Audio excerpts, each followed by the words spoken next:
Breaking news చూస్తున్నారు. గుజరాత్ని వరదలు ఇంకా వీడలేదు. సబర్కాంతా జిల్లాలో వరద బీభత్సం ఇంకా కొనసాగుతోంది. కొట్టుకుపోతున్నాయి చెట్లు, వంతెనలు. రోడ్డు దాటుతూ వరదలు చిక్కుకుపోయింది కుటుంబం.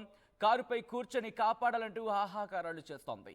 అధికారులకు సమాచారం ఇచ్చారు స్థానికులు. దాదాపు 2 గంటల పాటు సాయం కోసం ఎదురుచూపులు కొనసాగాయి. గజ ఎతగాళ్ల సాయంతో సురక్షితంగా ఒడ్డుకు చేర్చారు అధికారులు. విజువల్స్ మీరు చూస్తున్నారు. ఇటు గుజరాత్ని వరదలు ముంచేశాయి. ఆ విజువల్స్ని మీరు చూస్తున్నారు. గుజరాత్ని వరదలు ఇంకా వీడలేదు. సబర్కాంత జిల్లాలో వరద బీభత్సం కొనసాగుతోంది. ఇన్ఫాక్ట్ ఆ వరద ప్రవాహానికి చెట్లు, వంతెనలు కొట్టుకుపోతున్న పరిస్థితి. రోడ్డు దాటుతూ వరదలో చిక్కుకుపోయింది ఓ కుటుంబం. అదుగో విజువల్స్ మీరు చూస్తున్నారు. కారు పైన కూర్చొని, అవును, కారు మీద కూర్చొని తమని కాపాడాలంటూ ఆహాకారాలు చేస్తోంది ఆ కుటుంబం. ప్రస్తుతం నరకం చూస్తోందనే చెప్పుకోవాలి. ఎందుకంటే అదుగో అక్కడ అదృష్టవశాత్తు అక్కడ మీరు చూస్తే కనుక వరద ప్రవాహం అక్కడ ఆ కారు పైన చేరుకున్నది ఆ కుటుంబం. చేరుకొని తమని కాపాడాలంటూ కూడా వాళ్ళు అక్కడ సోషల్ మీడియా వేదికగా అందరినీ కోరుకుంటున్నారు. అయితే వరద ప్రవాహం ప్రస్తుతం స్థిమితంగా కొనసాగుతున్నట్టుగా తెలుస్తోంది. ఆ వరద ప్రవాహం కనుక ఇంకా పెరిగితే ఆ కారు కూడా కొట్టుకుపోయే ప్రమాదం ఉంది. ఆ కారుతో సహా ఆ కుటుంబం కూడా. కారుపై కూర్చొని కాపాడాలంటూ ఆహాకారాలు చేస్తోంది. అధికారులకు సమాచారం ఇచ్చారు స్థానికులు. దీంతో అధికారులు అక్కడికి చేరుకున్న దాదాపు 2 గంటల పాటు సాయం కోసం ఎదురు చూశారు. గజేతగాళ్ల సాయంతో సురక్షితంగా వాళ్ళని ఒడ్డుకు చేర్చిన విజువల్స్ మీరు చూస్తున్నారు. అదిగో విజువల్స్ మీరు చూస్తున్నారు. అక్కడ వరద ప్రవాహం కాస్త తగ్గింది. అక్కడ అధికారులు కూడా చేరుకొని అక్కడ వారిని కాపాడుతున్న విజువల్స్ మీరు చూస్తున్నారు. గజ ఈతగాళ్లు, అధికారులు మొత్తం అందరూ అక్కడికి చేరుకొని ఆ కుటుంబాన్ని సురక్షితంగా ఒడ్డుకు చేర్చిన విజువల్స్ మీరు చూస్తున్నారు. ఆర్టీవీ స్క్రీన్ మీద అక్కడ మీరు చూడొచ్చు. కారు పైన అక్కడ ఆహాకారాలు చేస్తోంది. తమని కాపాడాలంటూ కూడా అక్కడ స్థానికులను వేడుకుంటున్నారు. మరో వ్యక్తి మీరు చూస్తే కనుక సెల్ ఫోన్లో అక్కడ అధికారుల దృష్టికి తీసుకెళ్లే ప్రయత్నం చేస్తున్నారు. సోషల్ మీడియా వేదికగా ఈ విషయాన్ని పంచుకునే ప్రయత్నం చేస్తున్నారు. దీంతో అక్కడ ఆ కుటుంబం తమని కాపాడాలంటే కూడా ఆ వెహికల్ పైనకి చేరుకుంది. ఎందుకంటే వరద ప్రవాహం పెరిగింది. అదృష్టవశాత్తు అక్కడ అధికారులకు సమాచారం ఇచ్చి వాళ్ళు వచ్చి కాపాడేంత వరకు కూడా వరద ప్రవాహం పెరగలేదు. మీరు చూస్తే కనుక వాళ్ళు కాపాడాలంటూ కోరుకున్న సందర్భంలో పూర్తిగా ఆ కారు టాప్ మీరు చూస్తున్నారు. టాప్ మీద వాళ్ళు ఎక్కి కూర్చున్నారు. సారీ, ఆ ప్రవాహం, ఆ ఉధృతి మీరు చూడొచ్చు. కానీ రైట్ సైడ్ బాక్స్లో మీరు చూస్తున్నారు. అధికారులు అక్కడికి చేరుకొని సహాయక చర్యను వేగవంతం చేశారు. వారిని సురక్షితంగా బయటకు తీసుకొచ్చేందుకు గజ ఎతగాళ్లను కూడా రంగంలోకి దింపారు. దీంతో ఆ కుటుంబం సురక్షితంగా ఒడ్డుకు చేరుకుంది. దాదాపు 2 గంటల పాటు. ఒక్కసారి ఊహించుకోండి, మీరు కానీ నేను కానీ లేకపోతే మన కుటుంబాలు ఏవైనా కూడా అక్కడ వరద నీటిని ఆ ఒడ్డుకు వెళ్ళాలంటేనే భయపడిపోతూ ఉంటాం. ఎందుకంటే వరద ప్రవాహం ఆ స్థాయిలో ఉంటుంది. మరి ముఖ్యంగా ఇక్కడ ఒక విషయం మాత్రం కన్ఫామ్గా మనం చెప్పాలి అండ్ మనం గుర్తుంచుకోవాలి కూడా. ఏదో చిన్న ప్రవాహమే కదా అని చెప్పి మరి ముఖ్యంగా వాగులు, వంకలు వీటి దగ్గర మాత్రం చాలా అప్రమత్తంగా ఉండాలి. ఎందుకంటే ఈ వాగులన్నీ కూడా ఎక్కడి దగ్గర కనెక్ట్ అవుతూ ఉంటాయి. ఒక్కసారి అక్కడ పరిస్థితి చూద్దాం. ఆ తర్వాత దీని కంటిన్యూటీలో మాట్లాడుకుందాం. फायर वाला आऊँ છું फायर वाला आई ગયા છે આયા છું फायर वाला आऊँ છું ઓવા કડિયાદવાડી મો કરોલ મો ફૂલ પાણી બરચક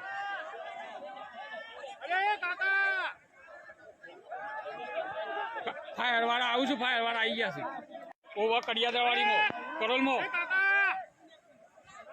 ફૂલ પાણી બરચક અરે કાકા फायर वाला आऊँ છું फायर वाला आई ગયા છે आया છું फायर वाला आऊँ છું हाँ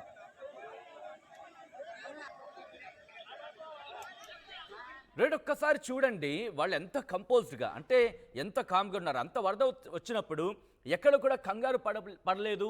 ఎక్కడ కూడా వాళ్ళు భయపడలేదు. ఎక్కడ వణకలేదు. ఎక్కడున్న ప్రదేశంలో వాళ్ళు అక్కడే స్థిమితంగా కూర్చున్నారు. ఎటువంటి గాబరా పడలేదు. ఒకవేళ అక్కడ పరిస్థితిని అంచనా వేసుకుంటూ ఇంకా పైకి చేరుకునే ప్రయత్నం చేశారే తప్ప వాళ్ళు ఎక్కడ కంగారు పడలేదు. ముఖ్యంగా వాళ్ళ ధైర్యాన్ని మెచ్చుకుంటున్నారు ఇప్పుడు సోషల్ మీడియాలో. ఎందుకంటే ఆ స్థాయిలో వరద వచ్చిన తర్వాత ఎవరైనా కంగారు పడతాం, గాబరా పడతాం, గగ్గోలు పెట్టే పరిస్థితి ఉంటుంది. కానీ వాళ్ళ దగ్గర ఒకటే అనుకుని ఉంటారు బహుశా, ఇప్పుడు మనం ఏం చేయగలం, కామ్గా ఉండడం తప్ప మనం ఏం చేసిందేం లేదు. ఎందుకంటే ఒకవేళ వరద ఉధృతి పెరిగితే కనుక ఇంకా మన చేతుల్లో ఏం లేదు. ఇప్పుడు మనల్ని మనం కాపాడుకోవాలంటే కనుక, ఎందుకంటే మనం కంగారు పడినా ఆ యాంగ్జైటీకి ఫీల్ అయినా ఊపిరాడదు, ఊపిరాడదు. అటువంటి పరిస్థితులు ఉంటూ ఉంటాయి. అటువంటి నేపథ్యంలోకి మీరు చూస్తే కనుక ఆ మహిళ చక్కగా పలకరిస్తున్నారు. అంత వరదలో తమ వాహనం కొట్టుకుపోతున్నా ఇక తమ ప్రాణాలు దక్కుతాయో దక్కవో అనే ఒక క్వశ్చన్ మార్క్లో కూడా వాళ్ళు ధైర్యంగా ఉన్నారు. ఎస్, ఇంతమంది స్థానికులు మమ్మల్ని చూశారు, సోషల్ మీడియా మాకుంది, వీళ్ళెవరైనా చేర్చకపోతారా సమాచారాన్ని, ఎవరైనా వచ్చి మమ్మల్ని కాపాడకపోతారంటూ కూడా వాళ్ళకి ధైర్యాన్ని ప్రదర్శించారు. వాళ్ళ స్థిమితంగా ఉన్నారు, అక్కడ నవ్వుతూ ఉన్నారు. ఇన్ఫ్యాక్ట్ అది మెచ్చుకోవాల్సిన పరిస్థితి. అటువంటి సిచ్యువేషన్లో కూడా అంటే ఇంకా ఏ క్షణానైనా ప్రాణాలు పోతాయేమో అని ఒక భయానక వాతావరణం, ఏ క్షణానైనా కొట్టుకుపోతామేమో అని ఒక భీతావాహ పరిస్థితి, అటువంటి దారుణమైన పరిస్థితి అది. కానీ ఎక్కడా కూడా వాళ్ళు తాము సమయంను కోల్పోలేదు, స్థిమితంగా కూర్చున్నారు. అంతటి వరద ఉధృతి కొట్టుకు వస్తున్నా, అంత వరద ఉధృతంగా వస్తున్నప్పటికీ కూడా వాళ్ళెక్కడా కూడా వాళ్ళు కంగారు పడలేదు. ఇప్పుడు ఇదే సిచ్యువేషన్, ఇప్పుడు ఇదే మాటలు సోషల్ మీడియాలో చక్కర్లు కొడుతున్నాయి. వాళ్ళ ధైర్యాన్ని అభినందిస్తున్నారు. విజువల్స్ మీరు చూస్తున్నారు దాదాపు 2 గంటల పాటు. ఎందుకంటే ఎస్, ఇక్కడ మనం మాట్లాడుకున్నాం ఇందాక వాగుల గురించి కావచ్చు, లేకపోతే నదులకు సంబంధించి. ఎప్పుడైనా నదుల దగ్గర ఇటువంటి పరిస్థితులు, ఎందుకంటే దాదాపుగా నదుల మీద ఏదో ఒక వంతెనలు ఉంటూ ఉంటాయి. అటువంటి పరిస్థితులు మనం చూస్తూ ఉంటాం. మరీ ముఖ్యంగా ఈ వాగులు, వంకలు, చిన్న చిన్న కాలువలు, వీటి మీద మన ప్రభావం ఎలా ఉంటుందంటే, ఇది మనకు తెలిసిన వాగే కదా, మనకు తెలిసిన కాలువే కదా అనుకుంటూ ఉంటాం. కానీ ఈ వాగులన్నీ కూడా పైన ఏ చెరువులకో లేకపోతే పైన మరొక వాగులకో కనెక్ట్ అయ్యి ఉంటూ ఉంటాయి. సో అటువంటి పరిస్థితుల్లో ఒక్కసారిగా అక్కడ వరద ప్రవాహం పెరిగిందనుకోండి, అక్కడ వర్షం కావచ్చు లేకపోతే వరద ప్రవాహం పెరిగినా వెంటనే కిందకు వచ్చేస్తూ ఉంటుంది, ఈ వాగుల మీద ప్రభావం పడుతూ ఉంటుంది. అప్పుడే ఒక్కసారిగా వరద ఉధృతి పెరిగిపోతూ ఉంటుంది. వాటిని మనం ఊహించడం కష్టం. కాబట్టి మనకి నదులు కావచ్చు, వీటి మీద అక్కడ అధికారులు ఉంటూ ఉంటారు. ఎందుకంటే నదుల మీద ఆనకట్టలు ఉంటూ ఉంటాయి. ఎక్కడికక్కడ అధికారుల దృష్టి ఉంటుంది. ఎక్కడికక్కడ వాళ్ళు సైరన్స్ కావచ్చు లేకపోతే ఎక్కడికక్కడ అప్రమత్తం చేస్తూ ఉంటారు. కాబట్టి నదుల దగ్గర కాస్త మీరు ధైర్యం చేసే ప్రయత్నం చేసినా ఆలోచించి చేయొచ్చు. కానీ అది కూడా తప్పే కొన్ని సందర్భాలు, అది కూడా రిస్క్ అనే చెప్పుకోవాలి. తప్పని చెప్పడం కాకపోవచ్చు, కానీ బహుశా ప్రమాదం అనేది చెప్పుకోవాలి. కానీ ఇక్కడ అధికారుల సూచనలు ఉంటాయి, సలహాలు ఉంటూ ఉంటాయి, పర్యవేక్షణ ఉంటూ ఉంటుంది. కానీ వాగుల మీద కావచ్చు లేకపోతే కాలువల మీద కావచ్చు పరిస్థితి మరి ముఖ్యంగా కొండవాళ్ళ ప్రాంతాల మీద బేస్ అయి ఉంటూ ఉంటుంది. వాటితో పాటు ఆ వాగులకు కావచ్చు లేకపోతే కాలువలకు కావచ్చు వాటి కనెక్టివిటీ వేరే చోట ఉంటుంది. అంటే వీటి మీద బేస్ అవ్వకపోవచ్చు. ఇలా ప్రతి సినారియో మనం అబ్జర్వేషన్ చేస్తూ ఉండాలి. మనం ఒక వాగు దాటినప్పుడు కంప్లీట్గా దాని మీద తెలిసేనే ఉండాలి. ఒకవేళ తెలియకపోతే ఆరక్షణం లేట్ అయినా పర్వాలేదు, లేకపోతే ఆ రోజు పోయినా పర్వాలేదు అనుకుంటే మన ప్రాణాలు మనకు దక్కుతాయి. అవును, ఎందుకంటే ఈ మధ్యకాలంలో మీరు చూస్తే కనుక మున్నేరు వాగు కావచ్చు లేకపోతే బొడమేరు కావచ్చు, ఇవన్నీ వాగులు ఏర్లే, అంటే నదులు కాకపోవచ్చు, కానీ ఈ ఏరులు వాగులు కూడా నది కనెక్ట్ అవుతూ ఉంటాయి. వీటి మీద పర్యవేక్షణ అనేది అంతగా ఉండకపోవచ్చు. ఎందుకంటే కనుక అవి కొండవాళ్ళ ప్రాంతాల్లో ఉంటూ ఉంటాయి. కొండవాళ్ళ ప్రాంతాల్లో వాటికి కూడా చిన్న చిన్న నీటి మార్గాల ద్వారా అక్కడికి వస్తూ ఉంటుంది. ఆ నీరు అనేది వాగులోకి వచ్చి చేరుతుంటుంది.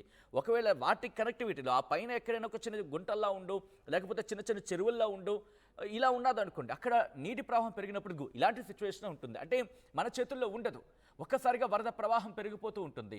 అటువంటి పరిస్థితుల్లో మన చేయి దాటిపోతూ ఉంటుంది. ప్రస్తుతం అక్కడ కూడా అటువంటి పరిస్థితిని కూడా అంచనా వేయడం జరుగుతోంది. అక్కడ ప్రమాదాన్ని ఊహించకపోవడం మొట్టమొదట వరదల్లో చేసే అంటే సాధారణంగా అంటూ ఉంటాం మొట్టమొదటి తప్పు అంటూ కూడా ఇదే, అంచనా వేయకపోవడం. ప్రమాదాన్ని అంచనా వేయకపోతే కనుక ఇదే చిన్నదే కదా అనుకుంటూ ఉంటాం, కానీ ఒక్కసారిగా వరద ప్రవాహం పెరిగిపోతూ ఉంటుంది. ఇన్ఫ్యాక్ట్ మొన్న విజయవాడ విశాఖపట్నం అంటే అటువైపు వెళ్ళే జాతీయ రహదారికి సంబంధించి మాట్లాడుకున్నప్పుడు హైదరాబాద్ నుంచి విజయవాడ వెళ్ళినప్పుడు కూడా మనం చూసాం పెద్ద వాహనాలే కొట్టుకుపోయాయి, లారీలే కొట్టుకుపోయాయి. అక్కడ అధికారులు అప్రమత్తం చేశారు వారిని, కాబట్టి ప్రాణనష్టం మనకు కలగలేదు. లేకపోతే మనం ఊహించగలమా ఎన్ని కిలోమీటర్లు వెళ్ళిపోయి ఏకంగా దాదాపు 100 మీటర్లు 200 మీటర్లు కొన్ని వాహనాలు అయితే బైకులు కావుతే ఏకంగా మట్టిలో కూరుకుపోయాయి, కనిపించరు కొనైతే వాళ్ళంతా వాళ్ళే చెప్పారు. సో అటువంటి పరిస్థితి. కాబట్టి ఇది మనకు కళ్ళ ముందు కదలాడుతున్న ఉదాహరణలు. అదృష్టవశాత్తు వాళ్ళిద్దరూ ప్రాణాలతో బతికారు కాబట్టి సరిపోయింది. లేకపోతే ఆ కుటుంబంలో ఎంతటి పెను విషాదం నెలకొనేది. ఒక చిన్న నిర్లక్ష్యం, బహుశా నిర్లక్ష్యం మాట అనడంలో తప్పులేదు అనుకుంటున్నాను. ఎందుకంటే కనుక చిన్న అజాగ్రత్త, చిన్న నిర్లక్ష్యం, ఈ చిన్నదే కదా, దాటేస్తాం కదా, ఇంత పెద్ద కారు మనల్ని అంత ప్రవాహాన్ని దాటించకపోతుంది అంటూ కూడా. అంత పెద్ద కారే కానీ వరద ప్రవాహం దాన్ని మించింది. అదొకటి అర్థం చేసుకోవాలి. ప్రస్తుతం ఆ విజువల్స్ మీరు చూస్తున్నారు. పెద్ద పెద్ద తాళ్ల సాయంతో ఆ కారుని, అలాగే వాళ్ళ ఇన్ఫ్యాక్ట్ ఆ కుటుంబానికి కూడా వాళ్ళు బయటకు తీసుకొచ్చారంటే అర్థం చేసుకోవచ్చు ఎంత శ్రమ పడాల్సి వచ్చిందని చెప్పి. గజ ఎత్తగాలను కూడా మనం మెచ్చుకోవాలి ఈ సందర్భంలో. ఎందుకంటే ప్రాణాలను రిస్కులో పెట్టి వాళ్ళు కాపాడుతూ ఉంటారు. ఎంత గజ ఎత్తగాలు అయినప్పటికీ వరద ప్రవాహం అంచనాలు వాళ్ళకి ఎంత క్యాలిక్యులేషన్ ఉన్నప్పటికీ కూడా అది చాలా రిస్క్తో కూడుకున్న పని. వాళ్ళని కూడా అభినందించాలి. అక్కడ ప్రభుత్వ యంత్రాంగం కూడా వెంటనే అప్రమత్తమే వాళ్ళని కాపాడే ప్రయత్నం చేస్తుంది. స్థానికులను కూడా మనం అభినందించాలి. ఎందుకంటే మీరు చూడొచ్చు, వాళ్ళు అక్కడ చూస్తూ ఊరుకోలేదు, కమ్యూనికేట్ చేసే ప్రయత్నం చేశారు. ఒకరికొకరు ప్రతి ఒక్కరు కూడా సోషల్ మీడియా వేదికగా ప్రభుత్వ దృష్టికి తీసుకెళ్లే ప్రయత్నం చేశారు, అధికారుల దృష్టికి తీసుకెళ్లే ప్రయత్నం చేశారు, గజ ఎత్తగాళ్ళకు సాయం చేశారు. ఎందుకంటే అక్కడ స్థానికుల సాయం లేకపోతే కనుక, ఎందుకంటే అక్కడ లోతంత ఉంటుంది, దాంతోపాటు అక్కడ పరిస్థితులు ఏంటి అనేది వాళ్ళకి ఐడియా ఉంటుంటుంది. ఈ నేపథ్యంలో అక్కడికి చేరుకున్నారు, వెంటనే వాళ్ళని కాపాడే ప్రయత్నం చేశారు. మొత్తంగా అయితే మాత్రం ఈరోజు గుజరాత్లో ఒక కుటుంబం మాత్రం వరద నీటిలో చిక్కుకున్న తర్వాత దాదాపు 2 గంటల పాటు అవును 2 గంటల పాటు శ్రమించింది. కానీ ఎక్కడైనా ఒక్కసారి ఆ విజువల్ చూడండి, వాళ్ళు వరద నీటిలో ఉన్నారా లేకపోతే ఏదో అక్కడ కూర్చొని మాట్లాడుకుంటున్నారా అనిపిస్తూ ఉంటుంది.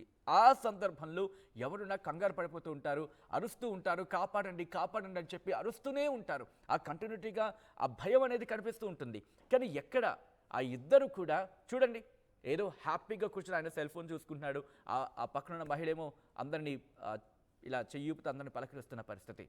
సో ఇదే మాట్లాడుకుంటూ ఉంటాం. ఎటువంటి సందర్భంలోనైనా కాస్త కంపోజ్డ్గా, స్థిమితంగా ఉంటే కనుక, ఎటు కంగారు పడకుండా ధైర్యంగా ఉండగలిగితే ఎంతటి పెద్ద ప్రమాదాన్నైనా సరే జయించవచ్చు అనేది మరొక ఉదాహరణ. ఎట్ ద సేమ్ టైం ఇలా అజాగ్రత్తలు, ఇలాంటి నిర్లక్ష్యం చేస్తే ప్రాణాలు పోయే ప్రమాదం ఉంటుందనేది మరొకసారి మనకు గుర్తెరగాలి.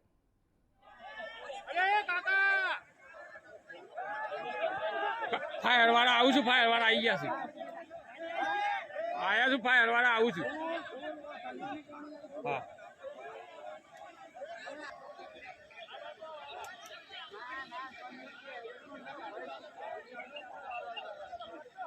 જુઓ લે